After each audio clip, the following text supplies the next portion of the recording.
Le Premier ministre Laurent Lamotte a effectué une visite d'évaluation à la frontière haïtiano-dominicaine. Il voulait s'enquérir de l'état de fonctionnement des différentes structures, notamment de la douane et du commissariat de police. M. Lamotte a profité lors de cette visite pour annoncer la construction prochaine d'un nouveau bâtiment pouvant abriter les services de l'immigration et de l'émigration. Il a par ailleurs renouvelé la volonté de son gouvernement de lutter contre la contrebande sous toutes ses formes. Nous faisons visite dans l'immigration.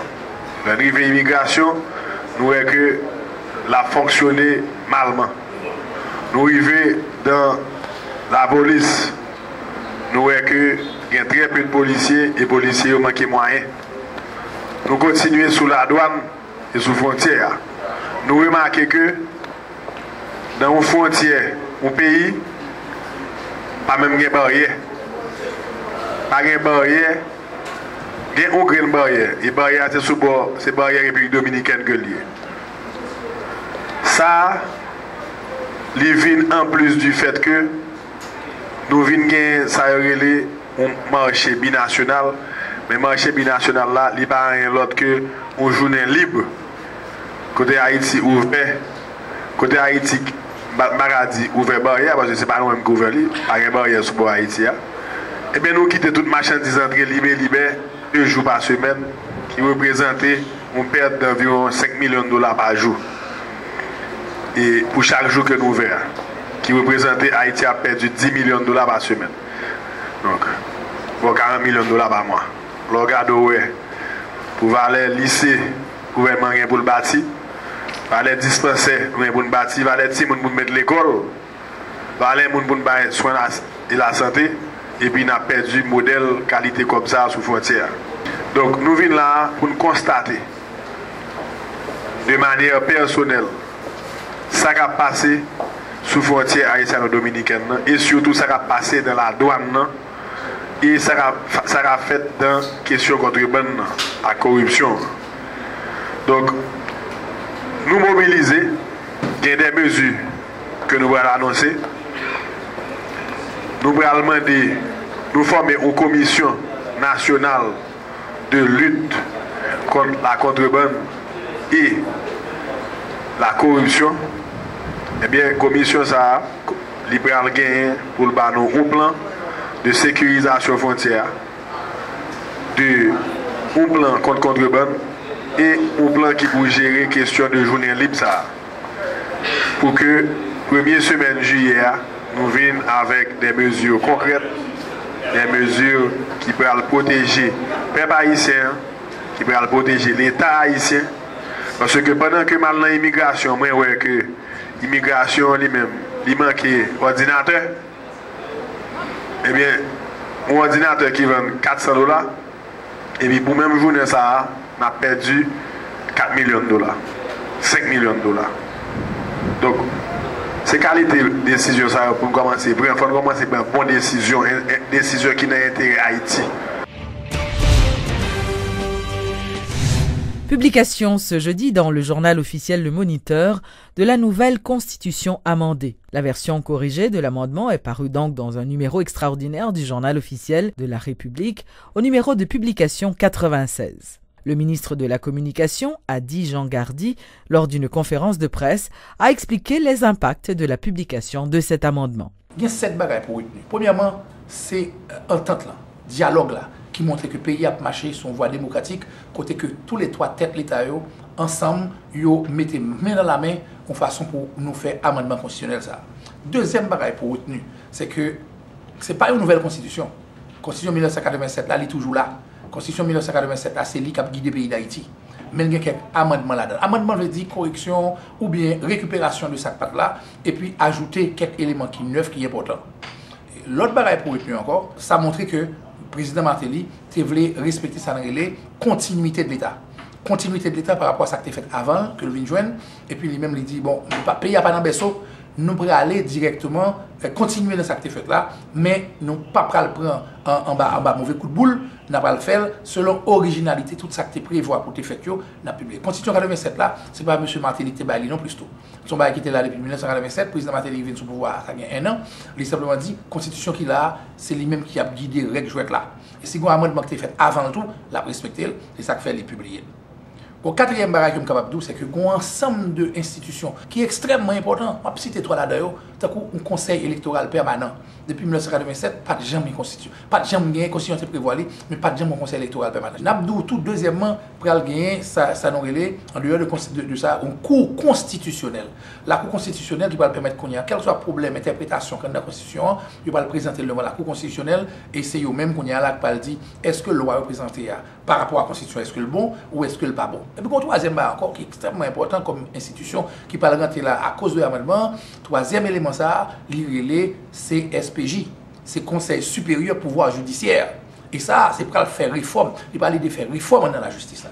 Au cinquième point là, dans la Constitution amendée, il prévoit qu'on y a que Haïtiens qui a vécu l'autre bord de l'eau, quelle que soit la nationalité, il prend, il peut retourner dans le pays, il vient aider, il vient participer, il vient construire, il vient aider justement que le pays a marché bien, il peut participer dans les affaires politiques dans le pays.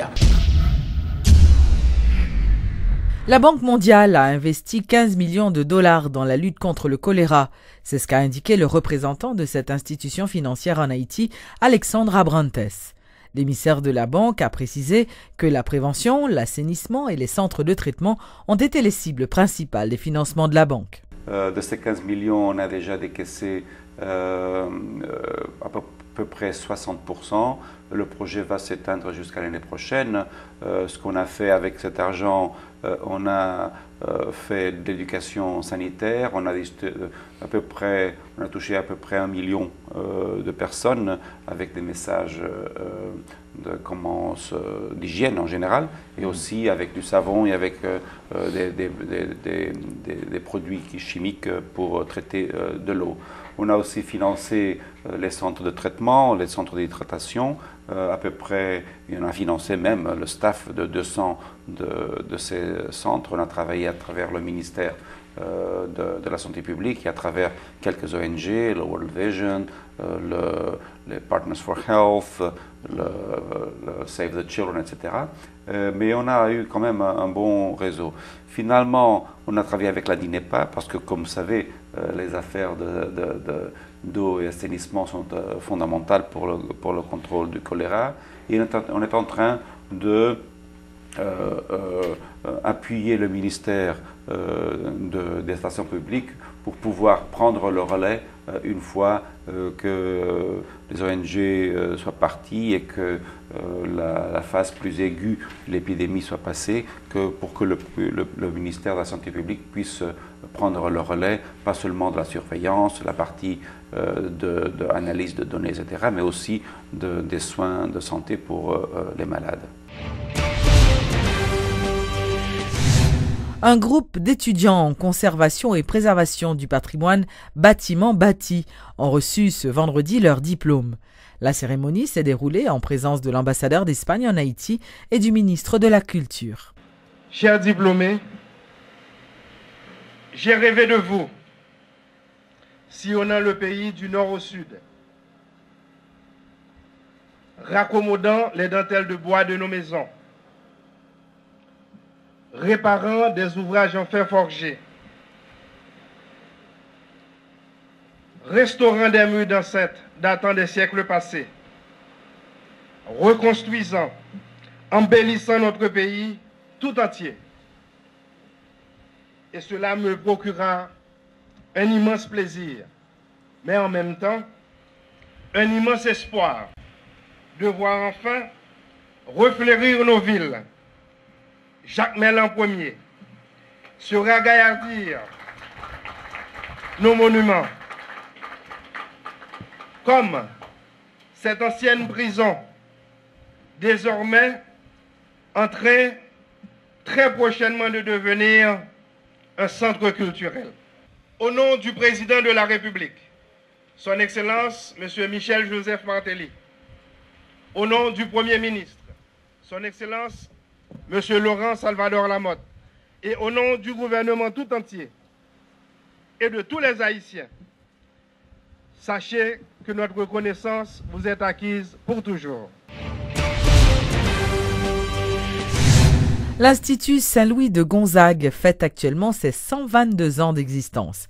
Et à cette occasion, la Fondation des anciens élèves de l'institution va organiser tout un ensemble d'activités ce samedi 23 juin pour marquer cette date. Suivez les explications de Max Pennett et d'Amirac Louis, deux anciens de Saint-Louis de Gonzague. Toute la masse d'études, d'enseignants qui nous ont encadrés pour nous permettre d'aboutir au résultat que voici aujourd'hui. Et là encore, c'est un témoignage au niveau de la persévérance, car c'est difficile de trouver une entreprise qui traverse la centaine. J'ai maintenant mes 92 ans, ça représente 88 ans.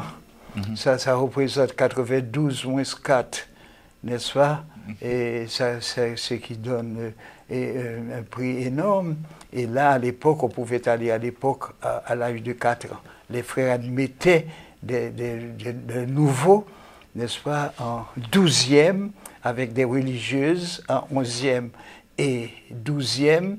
Et là, vraiment, ça a été quelque chose d'extraordinaire. Saint-Louis de Gonzague, c'est une œuvre unique d'éducation. Il a traversé plus d'un siècle, il a formé des générations. Je crois, dans l'état actuel de ce pays, il faut célébrer pareille chose. Et pas donner, on peut compter sur le bout des doigts combien d'institutions de la sorte qui existent. Donc il faut célébrer, il faut reconnaître. Donc il y a un problème de valeur, il faut reconnaître cette valeur et la célébrer aussi. Comme d'habitude, c'est Saint-Louis de Gonzague, institution catholique, il y aura une messe. On va parler des 122 ans de Saint-Louis de Gonzague. On va présenter le frère Serge Arose. Et ensuite, un autre fait marquant, on va distinguer et honorer ceux qui nous ont transmis et gardé l'idéal saint-louisien. Je veux parler des promotions 1934, 1939 jusqu'à promotion 1949.